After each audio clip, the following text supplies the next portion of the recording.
বাংলাদেশের সাবেক প্রধানমন্ত্রী শেখ হাসিনাকে ২১ বার হত্যা চেষ্টা করা হয়েছে। শুধু ২১ আগস্টে গ্রেনেড হামলায় নয়, বঙ্গবন্ধু কন্যা ও সাবেক প্রধানমন্ত্রী শেখ হাসিনাকে হত্যা করতে ১৯৮৮ সাল থেকে এ পর্যন্ত ২১ বার হামলা করা হয়েছে। কখনো নিজ বাসভবনে, কখনো জনসভায়, আবার কখনো তার গাড়ির বহরে। বর্তমান বিশ্বের কোনো দেশের রাষ্ট্রনায়ককে এতবার হত্যা চেষ্টার নজির নেই। ১৯৭৫ সালের ১৫ই আগস্ট বিদেশে থাকার কারণে বোন শেখ রেহানা সহ বেঁচে গেলেও দেশে ফেরার পর শেখ হাসিনাকে হত্যা চেষ্টা করা হয়েছে বারবার। আওয়ামী লীগের সভানেত্রীর দায়িত্ব নিয়ে ১৯৮১ সালের মে মাসে দেশে ফেরার পর থেকেই তার উপর একের পর এক হামলা হয়েছে। প্রতিবার তিনি বেঁচে গেলেও জীবন দিতে হয়েছে আওয়ামী লীগের অসংখ্য নেতাকর্মীকে। এর মধ্যে ১৪টি ঘটনায় মামলা তথ্য পাওয়া গেছে। এগুলোর মধ্যে কেবল ২টি মামলার রায় ঘোষণা হয়েছে এবং সব ঘটনায় মামলাও হয়নি। এমনকি হামলার পর উল্টো আওয়ামী লীগের নেতাকর্মীদের বিরুদ্ধে মামলার নজিরও আছে।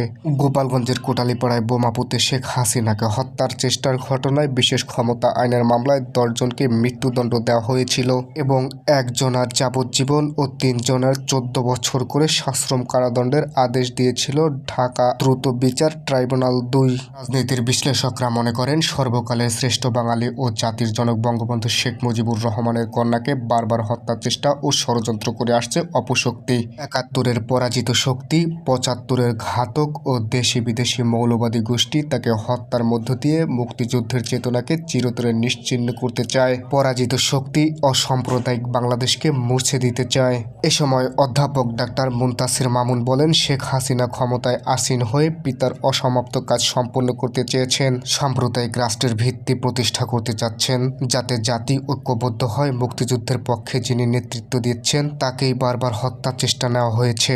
মুক্তিযুদ্ধের বিপক্ষের শক্তি এর সঙ্গে সরাসরি জড়িত। শেখ হাসিনাকে হত্যা করে স্বাধীনতা ও মুক্তিযুদ্ধের পক্ষ শক্তিকে নিশ্চিহ্ন করে দেওয়ার ষড়যন্ত্র থেকেই বারবার হামলা করা হয়। তিনি বলেন, তাদের লক্ষ্য মুক্তিযুদ্ধের ধারাকে পদানত ও শেখ হাসিনাকে হত্যা করতে না পারলে এ ধারাকে পদানত করা সম্ভব নয়। সবাইকে তারা কিনতে পারছে বা পারবে হয়তো, কিন্তু শেখ হাসিনাকে নয়। এজন্যই তাকে হত্যা করতে হবে। শেখ হাসিনা ফিনিক্সের মতো ভস্মীভূত হয়ে যাওয়ার পরও আবার সমুদ্রিতে জেগে উঠেছেন। জানা যায়, শেখ হাসিনাকে হত্যার জন্য বঙ্গবন্ধুর ঘাতকরা এখনও সক্রিয়। বঙ্গবন্ধু হত্যাকাণ্ডে মৃত্যুদণ্ডপ্রাপ্ত আসামি শরীফুল হক ডালিম ও সেনাবাহিনীর অবসরপ্রাপ্ত ১৬ জন ও কর্মরত সদস্য প্রধানমন্ত্রী শেখ হাসিনাকে হত্যার জন্য সামরিক অভ্যুত্থানের চক্রান্ত করেন, যা উইকিলিক্সের সৌদি আরবের এক গোপন বার্তায় প্রকাশ পায়।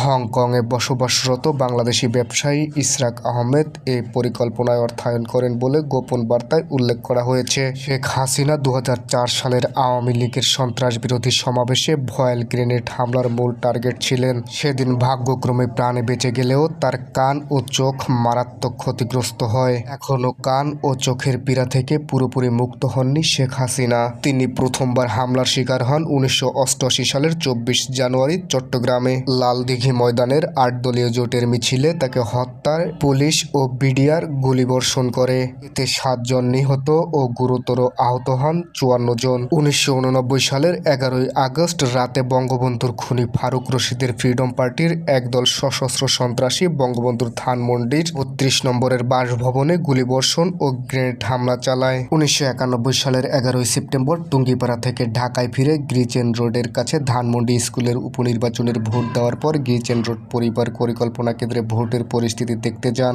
গাড়ি থেকে নামার সঙ্গে সঙ্গেই বিএনপির কর্মীরা গুলিবর্ষণ ও বোমা বিস্ফোরণ ঘটায়। ১৯৯৪ সালের ২৩ সেপ্টেম্বর ঈশ্বরদী ও নাটোর রেল স্টেশনে প্রবেশের মুখে তাকে বহনকারী রেলগাড়ি লক্ষ্য করে গুলি ছোড়া হয়। ১৯৯৫ সালের ৭ ডিসেম্বর শেখ রাসেল স্কয়ারের কাছে সমাবেশ ভাষণ দানরত অবস্থায় শেখ হাসিনার উপর গুলিবর্ষণ করা হয়। ১৯৯৬ সালের ৭ মার্চ সন্ধ্যায় বঙ্গবন্ধু অ্যাভিনিউ আওয়ামী লীগের সমাবেশে শেখ হাসিনার বক্তৃতার উপর হঠাৎ একটি মাইক্রোবাস থেকে সভা মঞ্চ লক্ষ্য করে গুলিবর্ষণ ও বোমা নিক্ষেপ করা হয়। এতে ২০ জন আহত হন। ১৯৯৭ সালের প্রধানমন্ত্রী শেখ হাসিনা ও তার পুত্রকন্যা সহ ৩১ জনকে হত্যার জন্য পুরস্কার ঘোষণা করে ইমেইল করে ইন্টার এশিয়া টিভির মালিক শোয়েব চৌধুরী।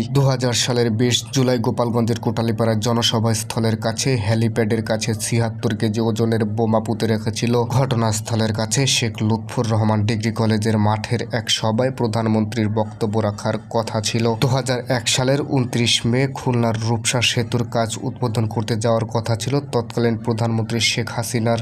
জঙ্গিরা সেখানে বোমা পুঁতে রাখে, যা গোয়েন্দা পুলিশ উদ্ধার করে। 2001 সালের 25 সেপ্টেম্বর সিলেট গিয়েছিলেন শেখ হাসিনা। সেদিন রাত 8টার দিকে জনসভা স্থল থেকে 500 গজ দূরে একটি বাড়িতে বোমা বিস্ফোরিত হলে ঘটনাস্থলে দুজনের মৃত্যু হয়। 2002 সালের 4 মার্চ নওগাঁয় বিএমসি সরকারি মহিলা কলেজের সামনে শেখ হাসিনার গাড়ি বহরে হামলা চালানো হয়। 2002 সালের 29 সেপ্টেম্বর বিএনপি জামাতের নেতাকর্মীরা সাতক্ষীরার কলারোয়া রাস্তায় ব্যারিকেড দিয়ে শেখ হাসিনার উপর হামলা চালায়। 2002 সালের 30 আগস্ট শেখ হাসিনা সাতক্ষীরা চন্দনপুর ইউনিয়নের হিজলি গ্রামের এক মুক্তিযোদ্ধার ধর্ষিতা স্ত্রীকে দেখতে সাতক্ষীরা সদর হাসপাতালে যান। সেখান থেকে ফেরার পথে তার গাড়িবহরে হামলা চালানো হয়। 2004 সালের 2 এপ্রিল গোন নদীতে শেখ হাসিনার গাড়িবহরে গুলিবর্ষণ করে দুষ্কৃতিকারীরা। 2007 সালের 16 জুলাই সেনাবাহিনী সমর্থিত এক 11 তত্ত্বাবধায়ক সরকার তাকে গ্রেফতার করেছিল। তাকে রাখা হয়েছিল জাতীয় সংসদ ভবন এলাকায় স্থাপিত বিশেষ সাব জেলে। সে সময় শেখ হাসিনার খাবারে ক্রমাগত পয়জন দিয়ে তাকে মেরে ফেলার চেষ্টা করা হয়। 2009 সালের 27 জুন রাজধানীর এক আলোচনা সভায় আওয়ামী লীগের তৎকালীন সংসদ উপনেতা সৈয়দা সাজেদা চৌধুরী অভিযোগ করে বলেন, কারাগারে নিরাপত্তার দায়িত্বে থাকা নারী কারারক্ষীদের কাছ থেকে বিষ প্রয়োগের হত্যা চেষ্টার বিষয়টি তিনি অবগত হন। বিষয়টি শেখ হাসিনাকে জানান। এরপর শেখ হাসিনা কারাগারে চিরা মুড়ি ও কলা খেয়ে থাকতেন। 11 মাস কারাগারে থাকার পর 2008 সালের 11 জুন তিনি প্যারোলে মুক্তি পান। 2011 সালের শ্রীলঙ্কার একটি সন্ত্রাসবাদী গ্রুপের সঙ্গে বাংলাদেশের শত্রু রাষ্ট্র ও আন্তর্জাতিক সন্ত্রাসী চক্র সুইসাইড স্কোয়াড গঠন করে শেখ হাসিনাকে হত্যার চুক্তি করে। 2011 সালের ডিসেম্বরে প্রধানমন্ত্রী শেখ হাসিনাকে ক্ষমতাচ্যুত ও হত্যা করার লক্ষ্যে একটি সামরিক অভ্যুত্থান চেষ্টার পরিকল্পনা করা হয়েছিল, যা পরে ব্যর্থ হয়ে যায়। 2014 সালের শেষের দিকে প্রধানমন্ত্রী শেখ হাসিনাকে হত্যার ষড়যন্ত্র ও অভ্যুত্থানের পরিকল্পনা স্বীকার করে পশ্চিমবঙ্গের বর্ধমান বিস্ফোরণের ঘটনায় গ্রেপ্তার জঙ্গি শাহানুর আলম ওরফে ডাক্তার। 2015 সালের 7 মার্চ সোহরাওয়ার্দী উদ্যানে যাওয়ার সময় কারওয়ান বাজারে তার গাড়িবহরে বোমা হামলা চালানোর চেষ্টা চালায় জেএমবি। সর্বশেষ 2024 সালের 5 আগস্ট বিক্ষুব্ধ জনতা তার বনভবনে ঢুকে পড়ে, কিন্তু এর কয়েক মুহূর্ত আগেই সেনাবাহিনীর হস্তক্ষেপে তিনি দেশ ত্যাগ করেন।